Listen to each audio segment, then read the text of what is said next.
በጅምላና በችርቻሮ ንግድ የተሰማራችሁና ለመሰማራት ያሰባችሁ ጥንቃቄ ማድረግ ያለባችሁ ጊዜ ደርሷል። በጅምላና በችርቻሮ ንግድ የሚሰማሩ በርካታ የውጭ ኩባንያዎች ፈቃድ መውሰዳቸው ተነግሯል። በሌላ በኩል ደግሞ ከሞተር ሳይክሎችና ከባጃጆች ጋር በተያያዘ አዲስ መመሪያ ይፋ ተደርጓል። በዚህም በነዳጅ የሚሰሩ ባለ ሁለትና ባለ ሶስት እግር ተሽከርካሪዎች ወደ ሀገር ውስጥ እንዳይገቡ መወሰኑ ታውቋል። ሰላም ቤተሰቦቻችን፣ መረጃዎቹን የት ሀገርና የት ከተማ ሆናችሁ እየተከታተላችሁ እንደምትገኙ በሐሳብ መስጫው ላይ ጻፉልን። በየትኛው ርዕሰ ጉዳይ ላይ መረጃ እንድናቀርብላችሁ እንደምትፈልጉ ማሳወቁን። አሁን ዝርዝር መረጃዎቹን አንድ በአንድ ወደ እናንተ እናደርሳለን። እስከ መጨረሻው አብራችሁን ቆዩ።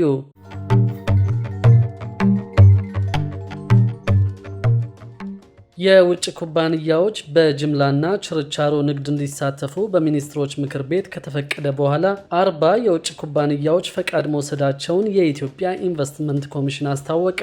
ለውጭ ኩባንያዎች በጅምላና ችርቻሮ ንግድ እንዲሳተፉ ፈቃድ ከተሰጠ በጣም አጭር ጊዜ እንደሆነ የገለጹት የኢትዮጵያ ኢንቨስትመንት ኮሚሽነር ዶክተር ዘለቀ ተመስገን የንግድ ዘርፉ ፈቃድ የሚመራበትን አሰራርና ሌሎች ቅድመ ሁኔታዎች የተመለከቱ ጉዳዮች ተጠናቀው ወደ ስራ ከተገባ 5 ወራት መቆጠራቸውን ገልጸዋል። በዚህም መሰረት የኢትዮጵያ ኢንቨስትመንት ቦርድ ያጸደቀው መመሪያ ከጸደቀ በኋላ ለረጅም ጊዜ ዝግ የነበረው የጅምላና ችርቻሮ የገቢና ወጪ ንግድ ዘርፍ ተከፍቷል ብለዋል። በመመሪያው ማንኛውም የውጭ ኩባንያ ጥሬ ቡና፣ ጫት፣ የቅባት እህል፣ ጥራጥሬ፣ ቆዳና ሌጦ፣ የደን ውጤቶች፣ ዶሮና የቁም እንስሳትን ከገበያ በመግዛት የመላክ የወጪ ንግድ ኢንቨስትመንት ላይ መሰማራት እንደሚችል ተደንግጓል። ከኮሚሽኑ ፈቃድ ከተሰጣቸው የውጭ ኩባንያዎች ውስጥ በኤሌክትሪክ ተሽከርካሪ፣ በዘይት፣ በቁም እንስሳት፣ በጫት ንግድና ለተለያዩ አገልግሎት የሚውል ቅባት ማምረት ላይ የተሰማሩ እንዳሉበት ኮሚሽነሩ ገልጸዋል። ይህ ገበያ ለውጭ ኩባንያዎች በመዘጋቱ ምክንያት ሀገሪቱ በርካታ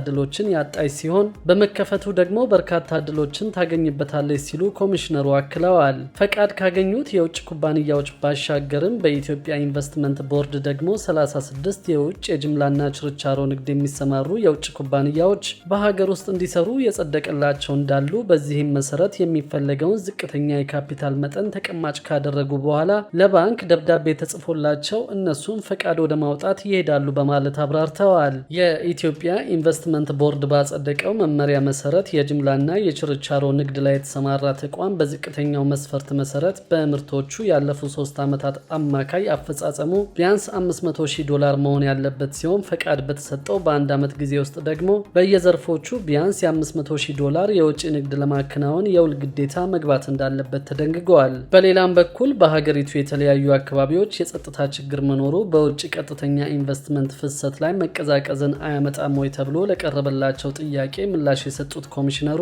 ሰላም ለኢንቨስትመንት ብቻ ሳይሆን ለየትኛውም ጉዳይ አስፈላጊ ቅድመ ሁኔታ ነው። ይሄ ምንም የሚካሄድ አይደለም። ኢንቨስትመንትና ሰላም የተያያዙ ስለመሆናቸው ማንም ሰው የሚያምንበት ጉዳይ ነው ብለዋል። በሌላ በኩል በኢትዮጵያ አሁንም የቻይና ኢንቨስትመንት ቀዳሚውን አሃዝ መያዙ ይነገራል። ከ4510 በላይ የቻይና ኢንቨስትመንት ፕሮጀክቶች በኢትዮጵያ በተለያዩ ዘርፎች እንዳሉ ጠቅሰው የቻይና ኢንቨስትመንት በፕሮጀክቶች ብዛትም ሆነ በካፒታል ደረጃ ቢታይ ቀዳሚ እንደሆነ ገልጸዋል። ኢትዮጵያ በ2023/24 ወደ $3.9 ቢሊዮን መጠን ያለው የውጭ ቀጥተኛ ኢንቨስትመንት መሳቧን ኮሚሽነሩ አስረድተዋል። ኢትዮጵያ የውጭ ቀጥተኛ ኢንቨስትመንትን በመሳብ በምስራቅ አፍሪካ ቀዳሚ ሀገር ናት ያሉት ኮሚሽነሩ ከአፍሪካ ደግሞ ሶስተኛዋ የውጭ ቀጥታ ኢንቨስትመንት መዳረሻ ሀገር መሆኗን አክለዋል። ይሁንና ካላት እምቅ አቅም አንጻር ተኩራርተን የምንቀመጥበት ሳይሆን ገና ብዙ መስራት እንዳለብን የሚያሳይ ነው ሲሉ ተናግረዋል። በሌላ በኩል ደግሞ ከሞተር ሳይክሎችና ከባጃጆች ጋር በተያያዘ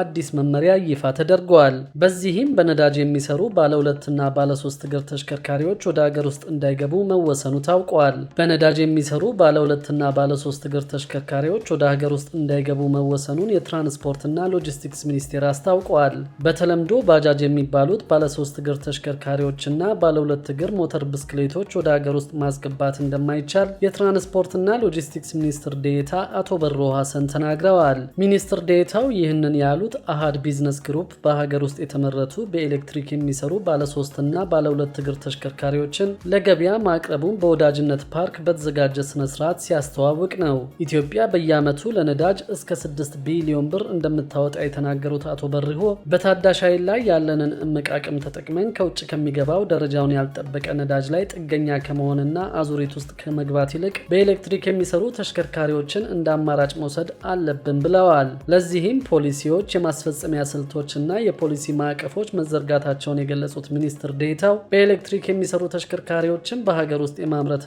የመገጣጠም ስራ ተጠናክሮ ሊቀጥል እንደሚገባ አክለዋል።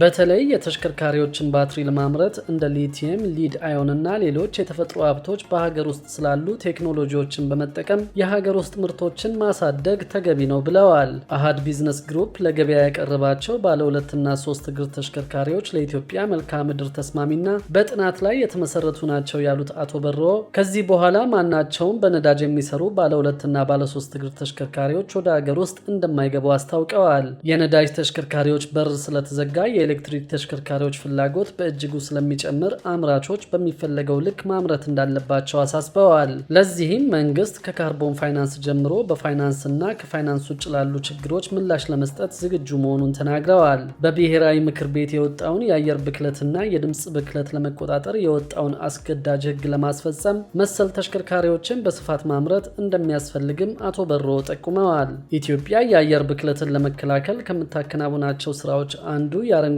ልማትን ማረጋገጥ መሆኑን የተናገሩት ደግሞ የኢንዱስትሪ ሚኒስትር ዴኤታ አቶ ታረቀኝ ቡሉልታ ናቸው። ለዚህም በካይ ጋዝን ወደ አየር የሚለቁ ተሽከርካሪዎችን ወደ ኤሌክትሪክ የመቀየር ስትራቴጂ ተጠናክሮ መቀጠሉን ተናግረዋል። በኤሌክትሪክ የሚሰሩ ተሽከርካሪዎች የአየር ብክለትን ከመቀነስ ባሻገር በነዳጅ ከሚሰሩ ተሽከርካሪዎች ጋር ሲነጻጸሩ የጥገና ወጪያቸው አነስተኛ መሆኑን የተናገሩት አቶ ታረቀኝ ለዚህም መንግስት ለአምራች ኢንዱስትሪዎች በተሻለ ከፍተኛ ድጋፍ ማድረጉን ገልጸዋል። በአሁኑ ወቅት በአመት 63000 ገደማ ባለ 2 እና ባለ 3 እግር ተሽከርካሪዎችን ማምረት መቻሉን የተናገሩት አቶ ታረቀኝ 1200 ቀላል ተሽከርካሪዎችና 3500 ሚኒባሶችና አውቶቡሶችን በአመት ለማምረት ዝግጅት መደረጉን አክለዋል። ለኤሌክትሪክ ተሽከርካሪዎች ከጸደቁት ስትራቴጂዎች አንዱ መሰረተ ልማቶችን መለየትና ማሟላት እንደሆነ የገለጹት ሚኒስትር ዴኤታው በአሁኑ ወቅት በአጠቃላይ 2226 የኤሌክትሪክ ተሽከርካሪ ቻርጅ ማድረጊያዎች እንደሚያስፈልጉ ተናግረዋል። ከነዚህም ውስጥ 1176 ያሉ በአዲስ አበባ፣